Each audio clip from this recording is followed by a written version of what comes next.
Hey, it's Alan, and I just wanted to let you know that you can now listen to the ongoing history of new music early and ad-free on Amazon Music, included with Prime. All right, so I'm on a tour bus with Dave Wakeling of the English Beat. 30-some years after the band was formed, he's still on the road playing ska songs from the late 70s and early 80s to several generations of fans.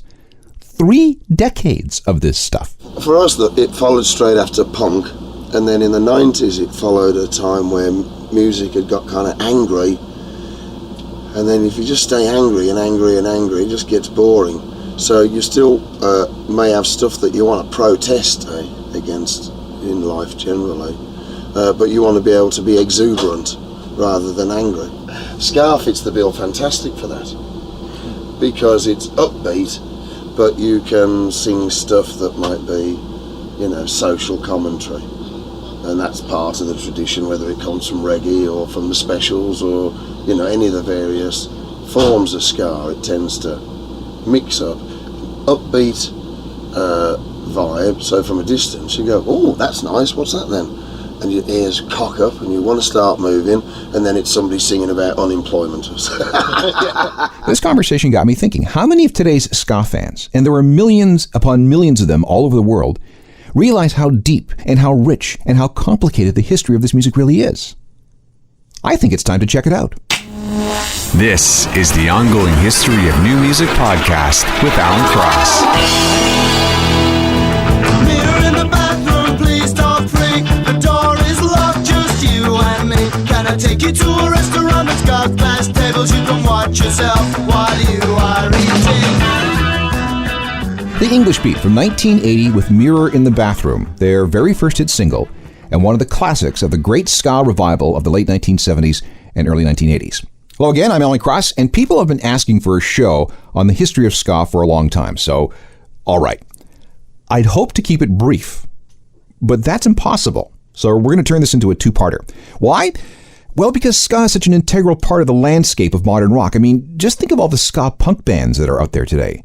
And while ska goes in and out of style in some quarters, it has been impossible to kill. The skanking has never stopped from the moment it started, and it started a long, long time ago. Like the sea lapping on a Caribbean beach, ska has come at us in waves, and the very first one rolled ashore in the 1950s. Yeah, the 50s. First, let's define what we're talking about. Ska is a choppy staccato form of pop music. It's in 4/4 time, where the beat is emphasized on the second and fourth beats of each bar, while the guitar hits on the first, third, and sometimes the fourth beat. Arrangements often feature brass instruments like trombones and saxophones, and the bass line is important too. That means the notes played on the bass are usually steady quarter notes along a scale or something similar, and the result is a distinctive and very infectiously danceable sound. Ska was born in Jamaica in the years following World War II. Being a British colony, various types of Western European music were introduced into the country, while at the same time, big band, Dixieland, jazz, blues, and R&B were heard over both shortwave radio and the big AM radio signals from places like New Orleans. Others picked up these sounds from American military personnel stationed in Jamaica and various other places around the Caribbean. Those sounds were mixed with Caribbean rhythms like calypso, which came out of Trinidad and Tobago and descended from, believe it or not, a form of French music that was co-opted by African slaves working on the plantations, and mento music, a form of Jamaican folk music based on traditional sounds that came with the slaves from Africa. Both sounds date back hundreds of years. So we have Dixieland, we have jazz, blues, R&B, calypso, and mento. This musical stew became known as shuffle and was often heard on Jamaican national radio throughout the late 1950s and into the early 1960s. This new sound proved to be pretty popular, especially with people like soldiers returning to the U.S. They wanted to take records home with them, so a number of entrepreneurial artists got into the business of recording and manufacturing and selling and broadcasting these shuffle records. Clement Coxon Dodd was one of those broadcasters. By the late 1950s, he was recording local proto-ska bands in his own recording studio. The big change came in 1962 when one of these musicians/entrepreneurs, a guy named Cecil Bustamante Campbell, changed the beat. Together with Jerry Jah, his guitarist, Cecil moved the beat emphasis from the 1 and the 3 to the 2 and the 4. In other words, the offbeat was stressed. This change in syncopation was the spark, and ska was born. And it got help from an interesting political development. The appearance of ska coincided with Jamaica's political independence. ska became the semi-official sound of this new country. Ska fans know Cecil Bustamante Campbell by his stage name, Prince Buster, and this was a huge hit for him in 1967. Al Capone guns don't argue.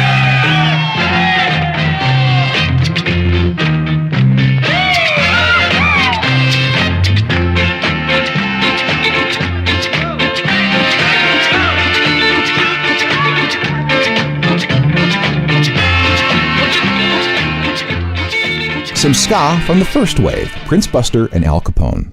So why do we call this music ska anyway? Well, the origins of the word ska are a little murky. Some people believe that it was taken from the sound of the choppy click on the guitar, like scat, scat, scat. Maybe it was a Jamaican musician named Clewett Johnson who liked to use a made-up word. He used to say Ska We all the time. Maybe it was Byron Lee, leader of a band called the Dragonaires. Or maybe it was invented by Jamaica's most popular studio band of the 1960s.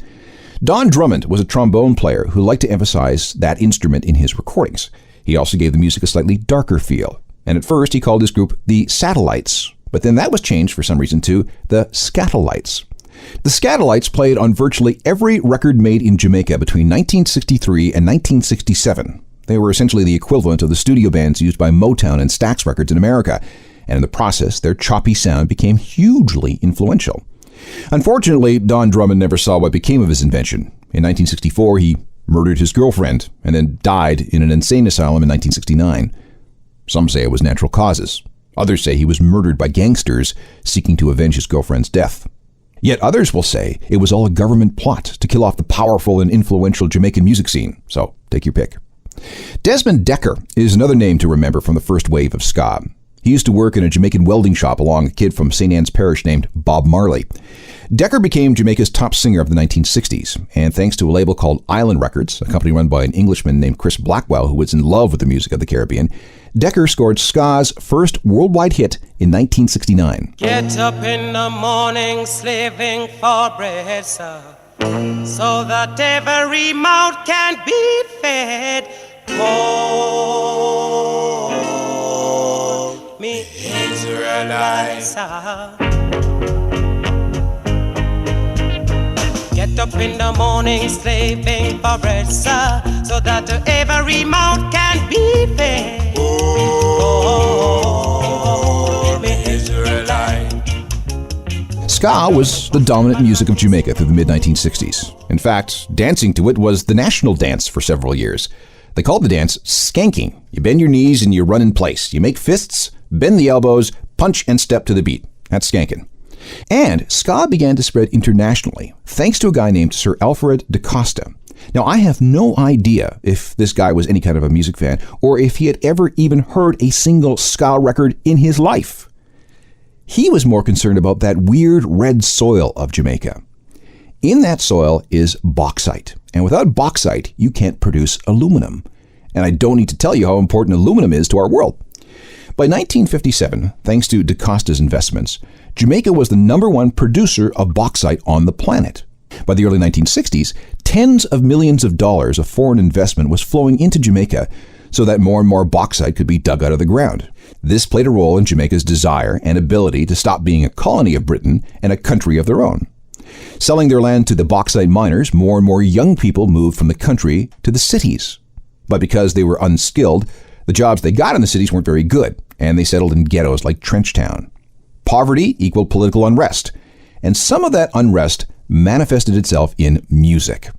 Eventually, a new group of alienated, unemployed, and impoverished music fans called Rude Boys emerged from the ghettos of Kingston and Montego Bay. Guys who ran dances, using their big sound systems, often hired Rude Boy gangs to crash the events set up by their rivals. The music slowed down and became more menacing, becoming somewhat similar to gangster rap of the 1990s. They called it rock steady and later reggae. So there's the answer to a question I get a lot. What came first, reggae or ska? Well, it's ska. The emergence of reggae brought the first wave of ska to an end by 1969. But ska was not dead. It was just resting. And because of aluminum production and some interesting immigration policies, it would return. This is a brief history of ska. And right now we're in Jamaica in the 1960s. The country has achieved independence. and the cities are now almost overflowing with people who either sold off their land or were moved off their land in the country because of the rise in bauxite mining for aluminum production. Now, these people did have a choice. They could tough it out in Jamaica or take advantage of an offer by the UK. Starting in 1948, Britain said, "Hey, all you colonials, you have the right to live with us." You see, the UK was still suffering from a post-war labor shortage, and many Jamaicans, anxious to escape poverty and political uncertainty, moved to the UK, where they became part of the British working class. Naturally, they brought their culture with them, and that included ska. This led to the inevitable mixing of cultures in cities like Brixton and Coventry. Now let's talk about Coventry. This is an industrial city in central England that became home to many Jamaican immigrants and their ska, which the locals called Blue Beat. Blue Beat existed alongside Northern Soul, R&B, reggae, as well as the music of some of the youth movements like Mods and Rockers and Teddy Boys.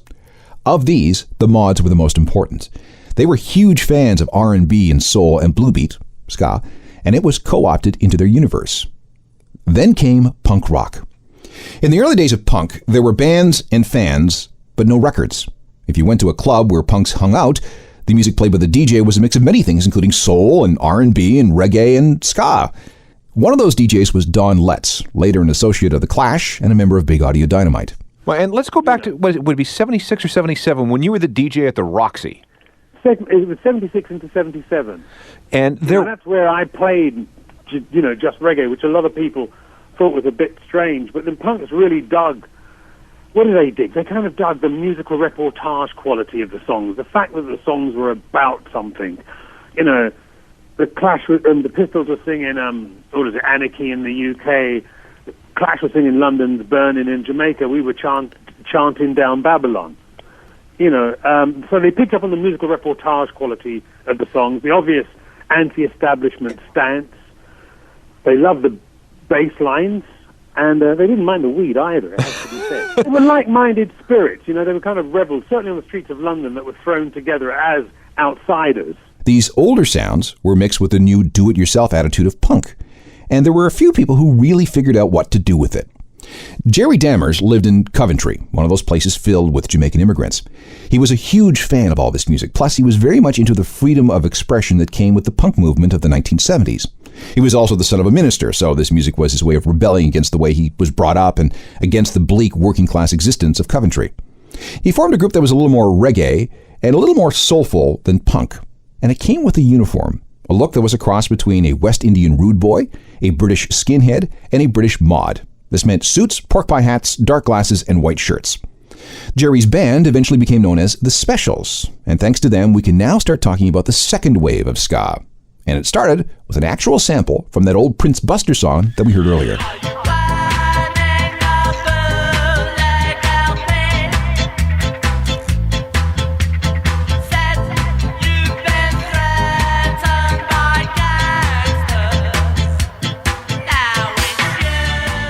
The Specials with Gangsters, their first ever single and the first single from the second wave of ska. In March 1979, the Specials borrowed £700 from family and friends to form an independent record label that Jerry Dammers called Two-Tone, after the black and white suits worn by mods and skinheads of the 1960s, and after the peaceful, multi-racial makeup of the band. Gangsters was the first Two-Tone single, and a fine example of cooperation. The Specials only had enough money to record the A-side, so the B-side was offered to a friend named Neil Davis, another big ska fan.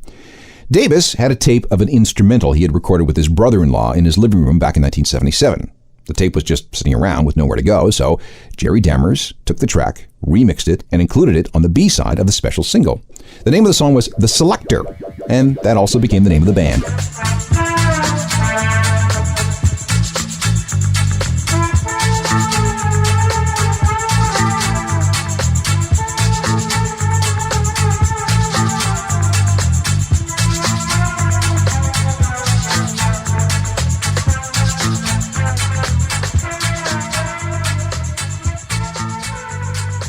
The Selector from The Selector.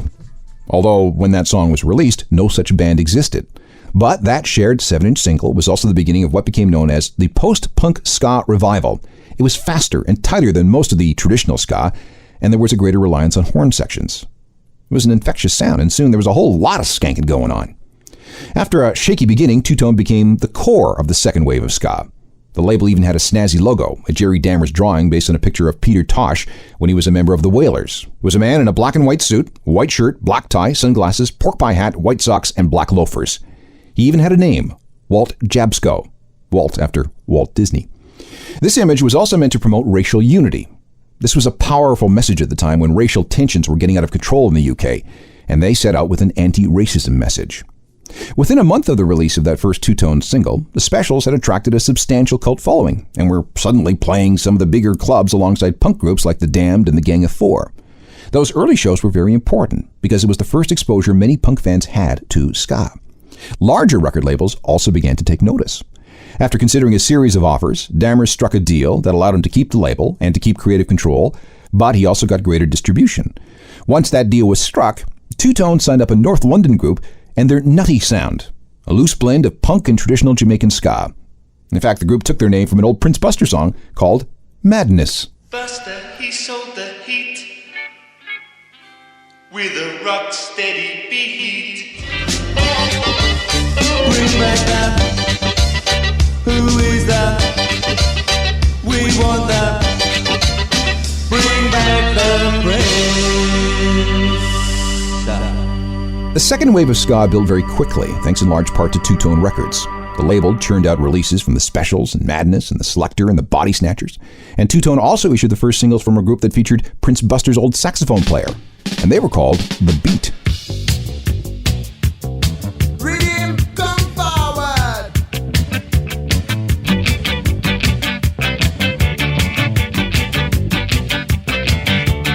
Full stop. Till I get full stop. Full stop. Two Tone acts were the most visible of the second wave of ska bands, although they weren't the only ones into this music. There was The Employees, The Piranhas, Ska City Rockers, The Tigers, Bad Manners. Ska bands also started turning up in other parts of the world. For example, Her Majesty's Secret Service and The Untouchables were American. Second wave ska was vibrant, full of life, and carried a hopeful message. It was a positive alternative to the hard economic times and the racial riots that were plaguing Britain in the early 1980s. Like I said earlier, there was an inextricable link between ska and race.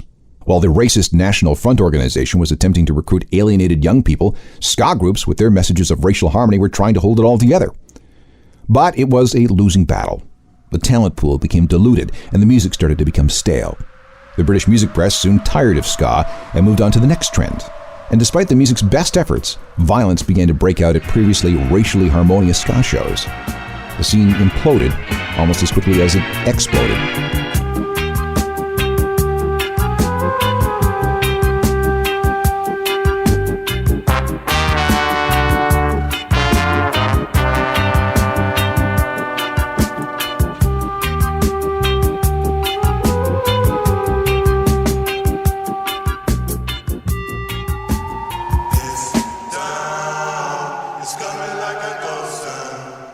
Here's Dave Wakeling of the English Beat talking about the end of the second wave of ska. Now, when you started this in 78 with everybody else that was in the band, you couldn't possibly imagine that you would keep going beyond 83. I mean, ska at that point, I guess the British music press had decided that... That's it, New Romantics was in, we were out. Utilitarian furniture was out. By the mid-1980s, Jerry Dammers was broke, and Two Tone was falling apart under the burden of a huge debt. And while groups such as The Clash and The Beat and Bad Manners did their best to keep it going, it just wasn't the same, and the second wave of ska came to an end by 1985. But ska was not dead. The Beat was kept alive by groups such as The Toasters and Bim Scala Bim and The Uptones and an LA punk-funk fusion outfit called Fishbone. Ska laid low for the latter part of the 1980s, kept alive in small pockets in cities around the world. But it was not on life support. Ska was just gathering strength for a comeback, and the coming third wave would be the biggest of all. Ska's third wave began to gather strength in the late 1980s, and this revival was rooted on both the east and west coasts of the United States. First, the East Coast. That's where Boston's Mighty Mighty Bosstones were doing their thing. They were formed in 1983. They liked the two-tone ska, thought it was good, but this band also had a hard rock background. Members were into AC/DC, Stiff Little Fingers, Social Distortion, and even Motorhead. They played throughout New England a lot in the middle 80s before finding an indie label called Tang to release their material. This is called Hope I Never Lose My Wallet.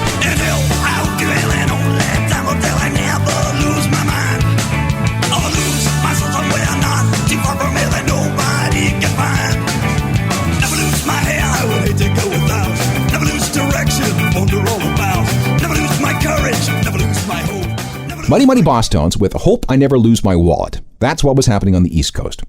In California, Fishbone kept ska alive through the middle 80s, playing sweaty, sold-out club shows and releasing several records that became cult hits.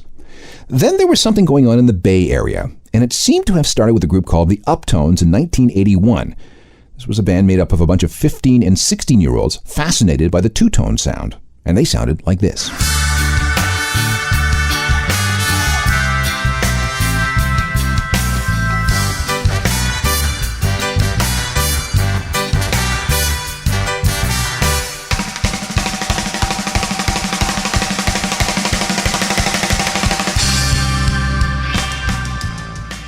The Uptones with Get Out of My Way. They played tons of shows around the Bay Area for the next 7 years, and in the process, they inspired other groups to try the same thing. But this next generation of groups added something more to the mix: hardcore punk rock. And this was the secret sauce that set things up for what would be the third wave of ska. So let's review. Ska comes out of Jamaica in the 1950s. It spins off reggae in the 1960s, and through waves of immigration across the Atlantic, latches onto a specific portion of the punk rock scene in the UK. But then it sort of dies away as the British music media gets distracted by new things like rockabilly and the synthesizers of the new romantic movement. From there, it falls to the Americans to keep ska happening, and American bands start to inject ska with DNA from rock and hardcore punk. Slowly, that new mutation began to take hold, setting the stage for what would become ska's third wave. And that third wave was the biggest of them all, which is why we need to spend an entire show on just it. That's next time on A Not So Brief History of Ska. Technical production is by Rob Johnston. I'm Alan Cross. You've been listening to the Ongoing History of New Music podcast with Alan Cross. Subscribe to the podcast through iTunes, Google Play, Stitcher, Spotify, and everywhere you find your favorite podcasts.